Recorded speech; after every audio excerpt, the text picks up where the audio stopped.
తెలుగుదేశం అతను అనర్హుని చేయాలనుకుంటుంది, వైసీపీ నువ్వు ఎట్ట చేస్తావు చూద్దాం అనుకుంటుంది. అందులో వ్యూహం ఏం లేదు, డిఫెన్స్ గేమ్, అందులో మరి ఇంకేం లేదు. ఒకటేంటంటే తెలుగుదేశం ఏమంటుంది, ప్రజలు ఇవ్వలేదు నీకు కాబట్టి నిన్ను ప్రతిపక్షంలో ఎట్లా గుర్తిస్తామంటుంది. వైసీపీ ఏమంటుంది, ఇంకొక ప్రతిపక్షమే లేదు కాబట్టి నన్ను గుర్తించడానికి నీకేముంటుంది ఇబ్బంది అంటుంది. ఇది సింపుల్ లాజిక్ కదా. ఇప్పుడు ఆ లెక్కనైతే క్రిందటిసారి జగన్మోహన్ రెడ్డి ఏమన్నారు, మీకు ఒక 5గురిని తగ్గిస్తే నీకు ప్రతిపక్ష హోదా కూడా లేకుండా చేయగలను నేను అన్నారు. అంటే అప్పుడు కూడా ఉంది ఒక్క తెలుగుదేశమేగా, కొన్ని వేరే ప్రతిపక్షం కూడా లేదుగా. అప్పుడు ఉన్నటువంటి జనసేన కూడా ఒకటే కదా. ఇప్పుడు సాధారణంగా ఇదేంటంటే లిబరల్గా ఇవ్వటం, అది భారతదేశంలో ఏ రాష్ట్రంలోనూ సాగట్ల. 1-2 చిన్న చిన్న రాష్ట్రాల్లో సాగినట్టుంది ప్రతిపక్ష హోదా ఇవ్వటం అన్నటువంటి.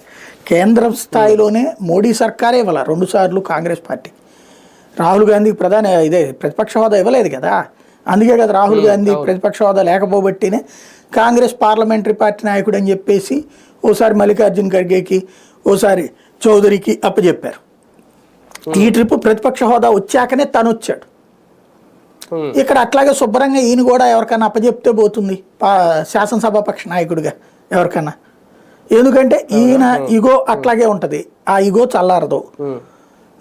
వాళ్ళు ఆ ఇగోని కావాలనే రెచ్చగొడతారు, కావాలనే ఎటకారం చేస్తారు.